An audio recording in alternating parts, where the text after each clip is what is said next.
Apparently, Mythic Plus is dying because if you look anywhere where WoW is being discussed, you'll see the same sentiment that something pretty major needs to change for the next season, or else this so-called pillar of World of Warcraft will crumble to dust. So, I dove into it. Today, we're gonna learn everything that's went wrong, and one of them is not today's sponsor. Squarespace.com/Bellular Gaming, the place to rapidly establish yourself on the web, and where they have changed the game with their new Fluid Engine feature. It's the next level way to customize your website. They've ran 2 of our sites, most recently the one for our game studio, and when I was messing around with the back end and I saw this upgrade button, I got interested. I clicked it and Fluid Engine was enabled. I was presented with a clear grid and soon realized I could drag and drop things on the page like web stuff never has worked before. This is so intuitive. It's smooth. Images, text, buttons, you can size them and position them wherever you want. And this lets you take their award-winning templates and accomplish exactly what you want with them. And of course, being Squarespace, it all works on mobile. So coming from the likes of Photoshop, this is how web design in my head should work. It's always felt rigid, prone to breaking, and here they've seemingly solved that problem, which is impressive. It's nice to see them investing in democratizing web development and making it so that even people like me can make something that looks nice. So that's Fluid Engine. It's one of their many features. You can check it out and build your site for free at squarespace.com/Bellular Gaming and send it live with code Bellular Gaming for 10% off an annual plan. This is a fairly complicated situation. A few different issues have cropped up at the same time, creating a deadly cocktail of players just feeling fed up and burnt out, questioning why they're even bothering to put this amount of time into Mythic Plus in the first place. A quick look over at YouTube or Twitter shows that most of the community's kind of up in arms, at least the people who actually talk about M+. They're begging Blizz to fix their broken game mode. Automatic Jack went as far as to call it the worst season in a while, an opinion that I've seen echoed all over the place. So, what's going wrong? The God comp was a mistake. Augmentation Evoker, Shadow Priest, Holy Paladin, Fire Mage, Guardian Druid. Together, this group composition was strong enough to blow through all of M+.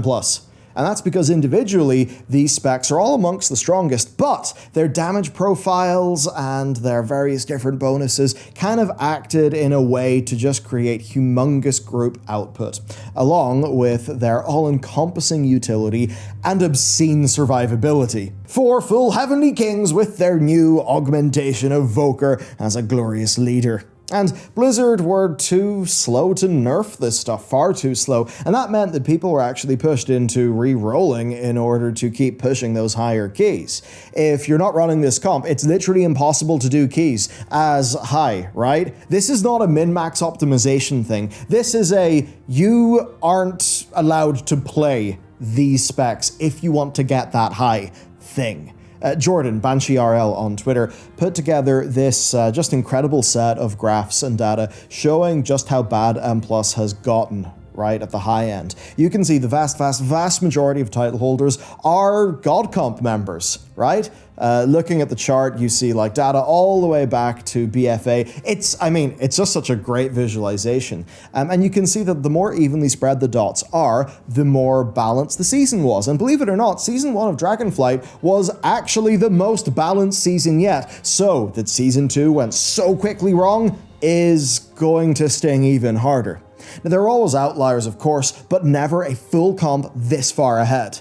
And this doesn't just impact the top 0.1% either. You'll probably have noticed if you're checking the group finder, right? What happens is the meta trickles down to everyone, even though you might be playing at a key where that meta is entirely unnecessary. But even at that, it is just so much easier to play the God comp. Why do anything else and risk wasting more of your time? So this season has just been a shambles for spec balance as a result of the God comp absolutely dominating everything, and Blizzard's approach has been tiny, careful nerfs and buffs that have barely moved the needle. Week after week, they tweak some numbers, but it takes months to see real change, and even then, it's just drops in a bucket. And in fact, their approach opened up another problem, turning people away from playing the game. The revamped talent trees have basically been amazing for class fantasy and player choice. The ability to pick from various forms of utility has been a blessing for most of us in Raid and M+, letting people just pick the things that they want to help out their team, and group utility is one of WoW's genuine selling points in gameplay. But right now, in M+, it's less of a nice bonus you bring, and it's more almost required to allow a run to happen. The perfect example is one of our God comp members, the Priest. Between Mind Soothe, enabling some amazing pack skips like in Brackenhide Hollow and pre-nerf Halls of Infusion, and Mass Dispel being a one-click solution for a whole bunch of nightmarish mechanics, not bringing a priest to a dungeon felt like a massive mistake. It doesn't feel like just an optimization you haven't made, because the gains are so massive, and this approach to dungeon design pushes people toward re-rolling. So instead of playing the spec that they want, the one they think they'll have the most fun with, they're pressured into leveling and gearing a different character so they feel they're allowed to play the game that they want to at the level that they want to. And for people who aren't even pushing high keys, just re-rolling towards the meta, real talk, can make your life easier, and that is an extremely tempting choice. When is a 15 not a 15? The answer is when Blizzard are in charge. Another thing that players have been finding quite a lot recently is the lack of consistency across dungeons, because those numbers are supposed to mean something. They're supposed to be a marker of difficulty, since a dungeon will give you the same score and loot depending on keystone level. Except no! An Altharian's Layer 16 is about as hard as an Underwrought 20, despite having substantially lower score and rewards. Now this isn't horrible in itself, because in theory it's an easy enough fix, but it just doesn't get solved. They go to great lengths to modernize old dungeons by fine-tuning and changing boss and mob abilities, but they fall at the last hurdle of actually balancing it all well and, looking after the season's dungeons. And that means players are confused, difficulty is not linear, and altogether it frustrates people, and a few frustrating experiences in a row will cause someone to play a different game. And the big thing is that when things don't get solved, the season just starts to get stagnant and stink. That being said, when Blizzard do stick their nose in, they've kind of been getting things wrong lately. This tweet didn't exactly get the most traction, but I think it's one of the most on-the-mark takedowns of this situation I've seen. Blizzard's handling of the season shows a lack of respect for players' time. There are major problems that are being clearly pointed out but not fixed, and that means this whole clan fiesta just reinforces the perception to some people that Mythic Plus is merely a minigame, a waste of time, that if they're interested in that kind of gameplay, they should go to another game to get that feeling. I'm sure when they find out, take the rewards they got in Shadowlands, different colors, very slightly different colors of an okay-looking mount. The same thing happening this time, while the raiders are getting full transformations, and even the PvPers are getting their cool gladiator mounts. It's just little perception things that add up. But another thing compounds on this worse than anything else, and that's that some of Blizzard's changes actively undid progress. When the God comp was nerfed, Blizzard also nerfed the dungeon scaling, making every dungeon above around 16 get harder, a few levels slower, right? And that meant that people could progress more despite the God comp nerfs. But people felt that this, in a way, was just moving the goalposts. Nerfing it like this. Eyelash TV, Aerith, puts it perfectly. It feels like there were two major changes this season alone, which means doing keys 3 times. First at season's launch, then with Ogvoker and Godcomp, and then after Blizzard just pulled the rug on all the numbers, meaning there's a new ceiling for people to get with different difficulties, invalidating hours and hours of the hard grind. Now, to someone like me, I just don't feel that. It's not my experience. But to the people who deeply engage in Mythic Plus the same way that raiders may engage with the Mythic Raid, actually trying to get that number high is a hell of a lot of their gameplay. So whenever those numbers change in a big, flat way, they do then feel like, great, now we've got to go and test the limits of every single dungeon again to see what's happening, because the goalposts have moved.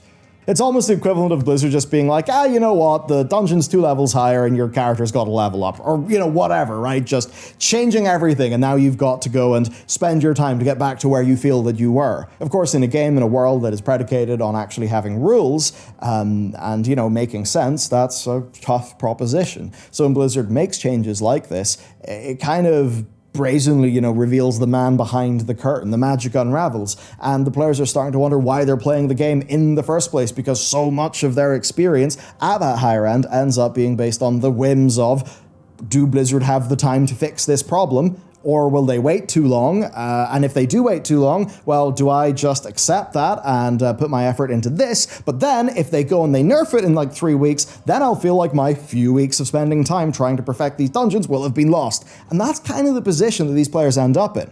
Now, there is a line to walk here. Blizzard needs to be able to fix problems that arise. We can't just be like, oh great, they fixed the bug, it's a bit easier now, goalpost moved.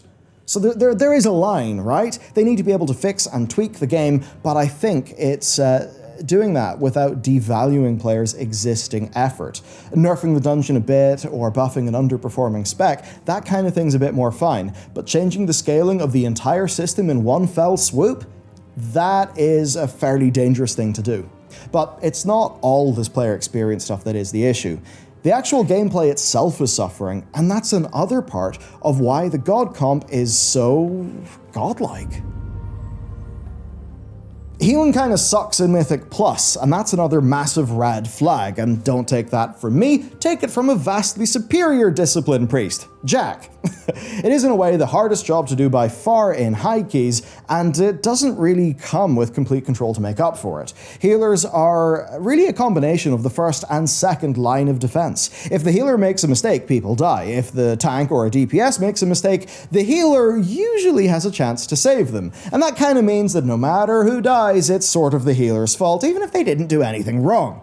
Now, obviously, the others have important things to do, but as keys start to get insanely high, the wall that stops progress is if people can survive the incoming unavoidable damage.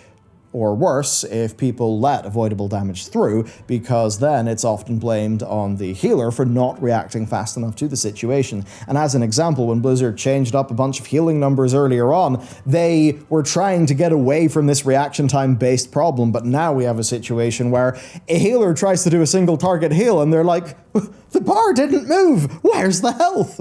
This is a fairly new phenomenon then at high keys because of dungeon design being notably different this season. Killing a boss or a big pack is less about how much damage you can pump and if you can do the mechanics, and more just about if you can survive that incoming damage. And we've seen it so much in the spot nerfs that Blizzard were doing earlier on in this season. So if outgoing damage was the key, or execution was the key, then this difference in spec power wouldn't directly translate to the key success as much, but it does, and that's why the God comp is so dominant. Augvoker helps to take some weight off the healer, because it gives the tank extra armor, it gives everyone some bonus HP all the time, it has a strong defensive and a low cooldown with 2 charges that also acts as a miniature rallying cry, and also it's got a cheat death, and a heal back all damage taken button.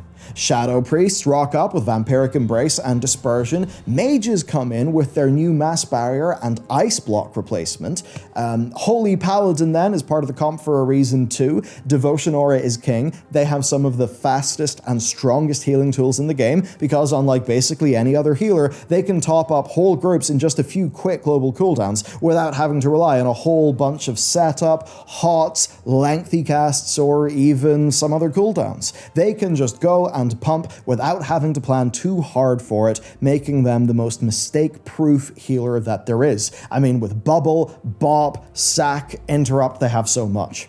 Now, some people enjoy that healing as an extra challenge, but when it gets into those higher keys, it clearly begins to be too unbalanced, with the Holy Paladin just being the biggest outlier across the entire game. Now, Blizzard's response, of course, is to nerf it, without meaningfully buffing the other healers, to let them deal with, of course, the extra stress that Blizzard's design has put on their shoulders. And if this keeps up, and Holy Paladins just get nerfed anymore, then it may end up like, being a PvP-like situation where there's just not enough healers around, right? To let other people play the game, because you need a healer. Now, of course, this video is talking about why Mythic Plus had so many problems in Season 2. Obviously, as we go into Season 3, they're doing fairly major changes to healing. More depth about that later, but TLDR, some nerfs are happening, but also some pretty big single target buffs are happening too. I'm still not done. There's another brutal aspect to this. where are the rewards? Gear is one thing, but with how fast gearing is in 10.2, the lifespan for Mythic Plus for reward-oriented players took a substantial nosedive. The top 0.1% of players' title is a good carrot for very dedicated people, but for the rest, that's completely out of reach and unrealistic. The nerfs and keys, of course, have made it fairly easy to reach your goals. Getting Keystone Master for the okay-looking mount, which is a ground mount instead of a dragon riding thing, for some reason, getting Keystone Hero for the tier set appearance upgrade, clearing all +20s for the teleports, and getting Biss, or at least something close. This was all actually accomplished by a ton of players in a fairly tiny portion of this 6-month season, right? Especially when they were coming out of Season 1 armed to the tits with a big bag of gear, including perhaps a 4-tier, or a 4-piece tier set. So why bother pushing beyond? I mean, you can put more plus in your Mythic Plus, but like, why? Without rewards for doing more, it leaves only one answer: because you want to. And as we've described in today's video at length, that's not exactly a very fun process this season. And that means that less people want to do it, and that means that less people are playing. The Mythic Plus burnout, then, is fairly real. A lot of you watching may think it's just fine, just stop playing. And actually, that's right. If you're not having fun and you don't want to play, stop. That is the healthy response. And to so many of you, perhaps like me, you'll never engage with Mythic Plus in this way, right? You're never going to be trying to do a +25 or, get that top title. Like, I'm not going to try to do that. But this does impact the substantial amount of people who are playing at the very top end of things, and any of their perceptions will trickle down to the community at large, as I'm sure many people who've had the misfortune of pugging Mythic Plus do indeed see on a fairly regular basis. Really, just like the worst of with Shadowlands, the issue here is that people actually do want to play the game, but it just ends up being too frustrating of an experience for them to bring themselves to do it. There's nothing worse than people having an itch for the game, right? They want to play. It's an itch that only your game provides, and you just can't scratch it because there's a massive wall of problems in the way. It's not exactly the same, but it does ring similar to the people who wanted to raid and do Mythic Plus in Shadowlands, but were having to run Torghast, do Korthia, or feel stuck with the whole Covenant thing, right? That made doing what you want to do an absolute nightmare. And when it actually comes to burnout for professionals, burnout in your job, burnout in your creative field, do you know what a lot of the research points towards? A perceived lack of control and agency over your situation. That's the thing that can cause burnout. And I think when you think about Shadowlands and when you think about Season 2, you can actually see that ring true for burnout for Mythic Plus as well. Now, not to be a total downer here, lots of things about Mythic Plus this season worked really well. I just think that they worked really well not for the people who are complaining, and not for the people who maybe after the first month or two started to struggle with the system. The affix reshuffle, for a player like me, that worked out pretty well, because I just don't enjoy those affixes. So there being less of them meant the dungeon was more fun. The gear system, big win. The higher threshold before the affixes start, another big win. For a lot of people, those dungeons were more approachable. That's why initially I was surprised that there were issues with this season of Mythic Plus, because I thought to myself, but they're so much more approachable. And it turns out, yeah, all the problems happen after all those affixes have turned on, and after all that scaling has happened to those dungeons. The dungeon redesigns, those have actually been really great. So there's many great elements here, and those improved the game for a ton of people. Me included, and my friends too. But there's evidently something going on. We've probably all seen it being talked about. If you've been pugging, you've probably seen the results of it too. I think the issue here is that Blizzard didn't perform the necessary aftercare, and their experimentation was a bit out of control. Because without the Ogvoker, Paladin, or Mage reworks, this season probably would not have ran into some of the problems that it did. And the challenge there is, many people enjoy Ogvoker, many people really enjoy the Mage and Holy Paladin rework. Quite a challenging problem. Overall then, I think they've done so much insanely good work recently, and when I look at 10.2, there are many great systemic changes to the game there as well.